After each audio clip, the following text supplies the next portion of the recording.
Welcome back to another episode of OBGYN Champs, where we get to talk all things sex, vaginas, vaginal rejuvenation, hormones, all the fun stuff that you want to see and hear and learn. And I'm here with the master herself, Dr. Suny Caminero with Cosmetic Gynecology of Florida. How are you? Yes, I'm great. Nice to see you again. Great I'm excited about you. Today's questions. I had a little sneak peek and I thought, oh, this is going to be interesting. Yeah. Let's talk about sex, baby.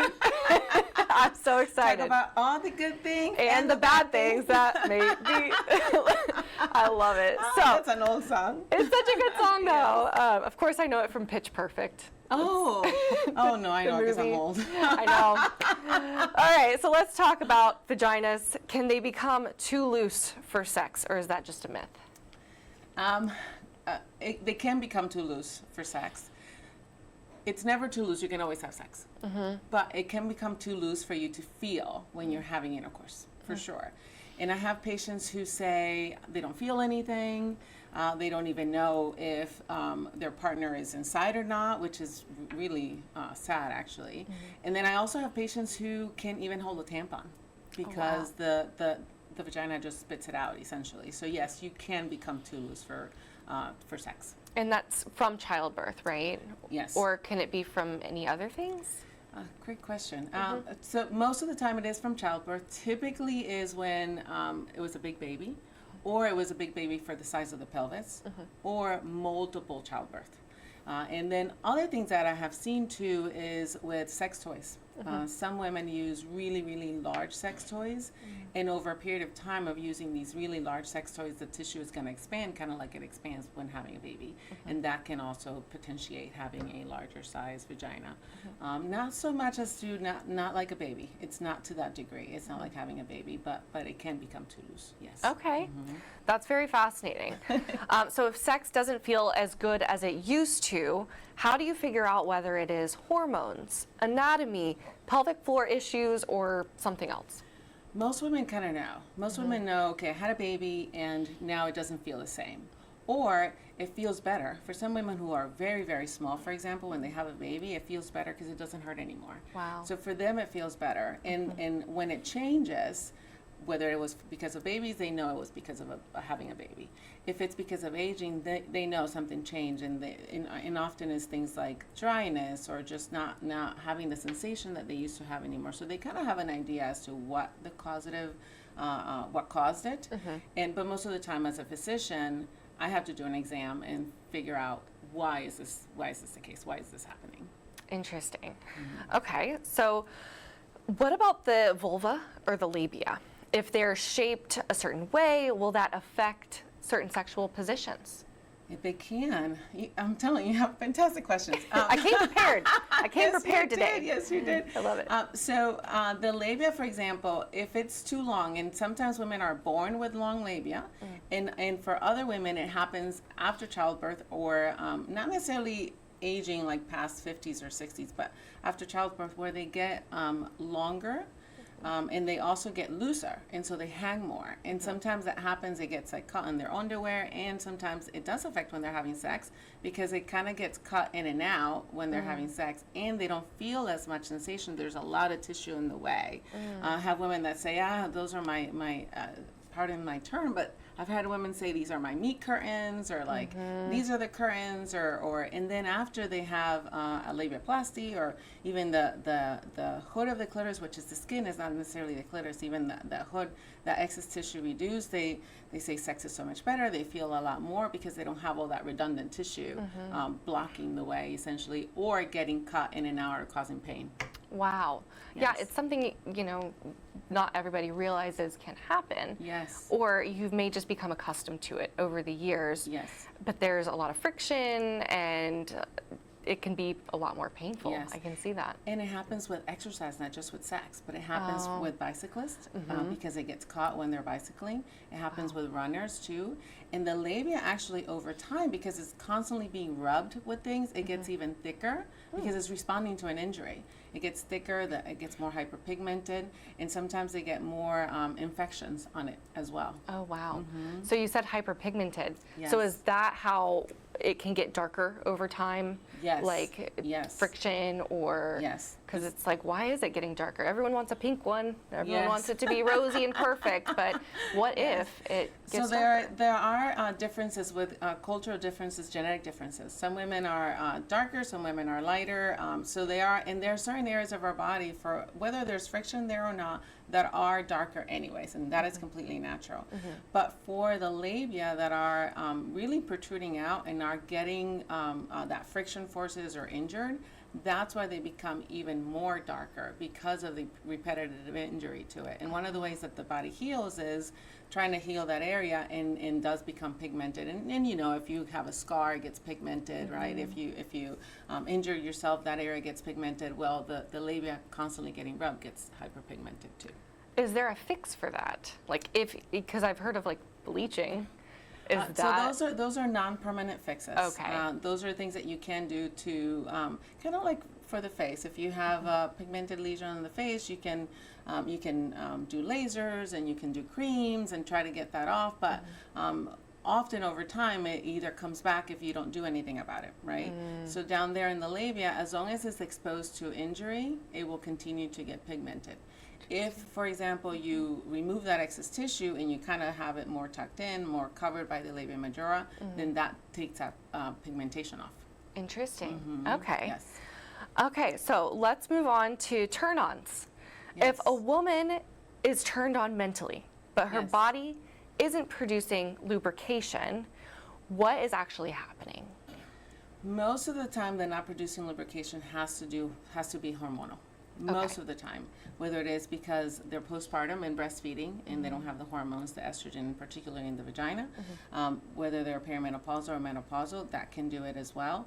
And so you can be turned on mentally, but if you know it's going to hurt, you're going to avoid it.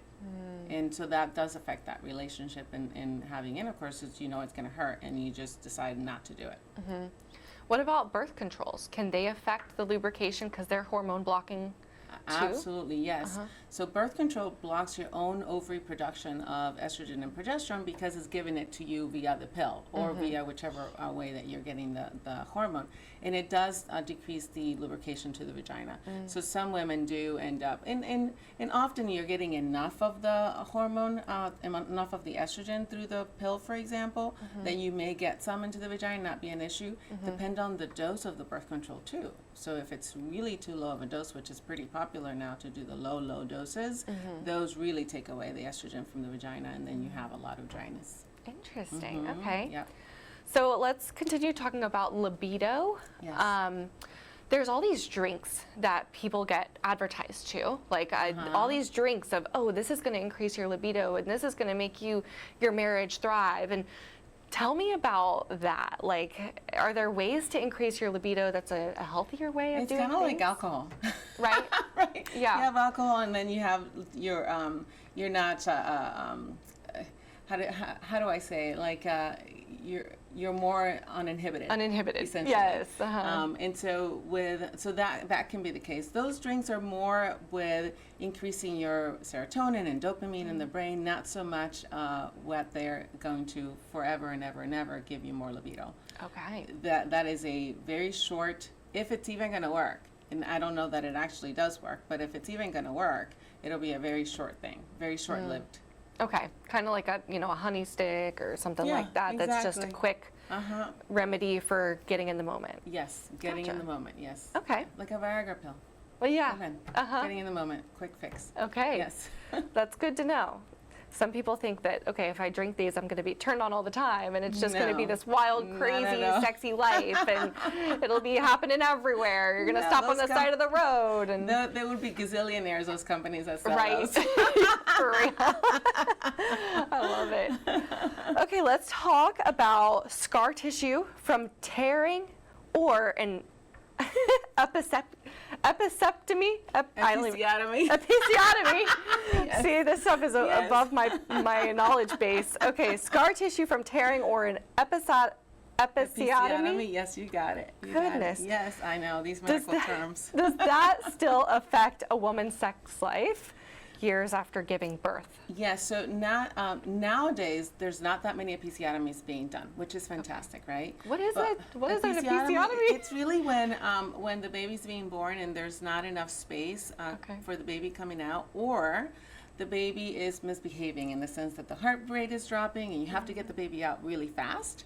And the fastest way to get the baby out is to cut the bottom of the vagina to allow for bigger space for the baby to come out faster, because you're trying to deliver the baby as fast as possible for whatever emergency reason there is. And so nowadays there's not that many episiotomies being done, which is great. But an episiotomy is a cut in that bottom area of the vagina, typically, and then that gets repaired after the delivery itself. Sometimes, obviously, in that spot, you can have scar tissue that can form. Many women have actually no issues with it, but for women that have issues, they can have kind of like a hot spot. Like every time it gets touched, it's painful. And so anytime they have sex, it's painful, so they avoid having sex. And the other thing, too, is sometimes it doesn't heal well. Sometimes it opens up, and at that time you're taking care of a baby, you're not even paying attention to your vagina at all. You just want to sleep and take care of your baby. And so it heals kind of wonky. It doesn't heal right. It heals maybe just open. Now the vagina's opening larger. And with that, you end up having wider opening to the vagina, which means that when you're having sex, you don't really feel any friction going in. Wow. Okay. Yeah. Well, that's really good to know. And I learned a new word today. Yes. Because I haven't had kids yet of my own. I am blind to a lot of that world. I'm learning. I love it. Okay, so there's another word that I need to learn. What can perineoplasty, did I say it right? Yes, you did. What can perineoplasty change for a woman who says sex has never felt the same since childbirth? So a perineoplasty is there's muscles, okay? And these muscles are typically the ones that not necessarily get cut, but get injured with having a delivery or an episiotomy. So these muscles get loose, kind of like stretching a Band-Aid, a rubber band that doesn't kind of come back. So they get loose, and then the vagina kind of opens up. A perineoplasty essentially is going into these spaces and finding those muscles and bringing them back together and closing that spot. So now you have better support. Now, when you bring it back together, instead of being kind of wide like that, right? Now it's like this. So now you can see there is friction forces coming in. And for us women, we have, not only is our clitoris a big sensation area, it's the major one actually, but also we have the spot right back here, which is our G-spot essentially. And so if you're coming in and you're not having friction in that area, that's when women start having different positions, right? Like it only happens in this position because it hits that spot, and that's, so when it's too wide, you have to like come up with all these different ways of trying to get to that spot. When you close this area, now you have the friction in the right correct area, so that you're able to have an orgasm in different positions, not just that one position. Oh. Yeah. Is the G-spot the same on every person? Like, is that located almost in the same? It's not the same exact spot, but it's in the same location. There's multiple spots, but the G-spot in particular is in the same location for women, the same vicinity. And it's like General 3 vicinity. inches in or something like that? Or like closer? Less than that. Less than that? The area where you pee, the urethra, okay, so there's the vagina. I wish I had like a model here to show you. But there's like the urethra is right like there, okay? And then it is about a, right like maybe half a centimeter in, right behind, right under that. Okay. Yeah. So a And micro penis every woman works? can. Yeah, of course. So a micro yes. penis can create internal orgasms? Yes. Okay. Yes. That's good to know. Yes. However, most women don't have internal orgasms. Most women have orgasms that are related to having both the G-spot and the clitoral stimulation. The majority of the women, over 90% of women. Wow. Yes. That's great. Yes. That's good to know. I'm sure that makes a lot of men feel better about themselves. So do you recommend like using a vibrator or something like that with sex if you're trying to get to that conclusion? I recommend you use whatever works for you. Right. Just whatever works for you. Women should, we shouldn't be shy about finding where our spots are. And find it, know where it is, teach your partner. He's not gonna know. Yeah. Every woman's different, he's not gonna know. And so it's okay to teach them and say, this is the area, and go for that area. And use whatever you need to get to the Right. to the goal. And sex isn't just for him. No, you know? no, not at all. Obviously Gosh, not. yes, But yes, like, yes. I feel like we need to make that so clear because a lot of women, we just live to serve. Yes. And it's just a reminder, like, no, you deserve to feel the pleasure too. Like, you Yes. deserve to know exactly where your spots are and receive pleasure in that way. And that will make him feel like the hero. If he knows Absolutely. what to do, Absolutely. check the boxes, you know. And I think culture is changing and views are changing, and now it's more and more women are not just like about serving. And when it comes to intimacy, they're not just about serving. And many men are also not just about being served too. Many men do get they want to serve you too. So it's a mutual interest for both. Absolutely. Well, I love this. I could ask all these questions and spend so much time with you, but unfortunately, we're out of time. Are we already? I know. Is there anything that I missed, like you wanted to touch on before we close it out? No, I think Okay. we had, these were fantastic It's so questions fun. and things that people don't really know, or it's good to just let the information out there. Yeah, Yeah, it is. yeah. Thank you so much, Ah, Dr. Suny thank you. Nice Caminero. to see you again, Yes, Morgan. absolutely. Viewers, we thank you for tuning in to another episode of OBGYN Champs. As always, if you have questions for us, comment them below, whether you're seeing this on LinkedIn, Facebook, Instagram, YouTube, or dailynewsnetwork.com. We'd love to see your questions, and we can answer them in the next episode. We'll see you in the next episode of OBGYN Champs. Hi, I am Dr. Suny Caminero, and I am a board-certified gynecologist in Florida and founder of Cosmetic Gynecology Florida. I opened this practice because I wanted to give women the care they deserve and be able to provide a comprehensive treatment for women in one location. Here in Cosmetic Gynecology, we really focus on the topics that women are embarrassed to talk about. It's the things that affect women on how they feel in their body, how they function, how they have their relationship, their self-esteem, and the things that are blocking them from being the best self that they can be. Anything that has to do with their vagina, with their labia, with their clitoris, all of those things are really hush-hush, and women are not encouraged to talk about, and also they're embarrassed to talk about it. Urinary incontinence, hormonal imbalance, just not feeling comfortable in your own body. These are the issues that we want to solve. Over the years, I have obtained specialized training to be able to provide care for women in the different aspects that affect their individual parts as well as the whole part. We have curated this entire experience to give you the solutions and the results that you deserve.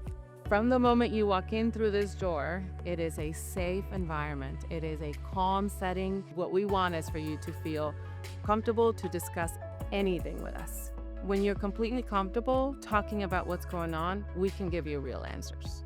Everything that we do in this office is thoughtful, it's private, and it's centered around you. There is no pressure, there is no judgment, there is just real solutions. Because your quality of life is not an option. Expect more from your body, and we are here to help you live your best life.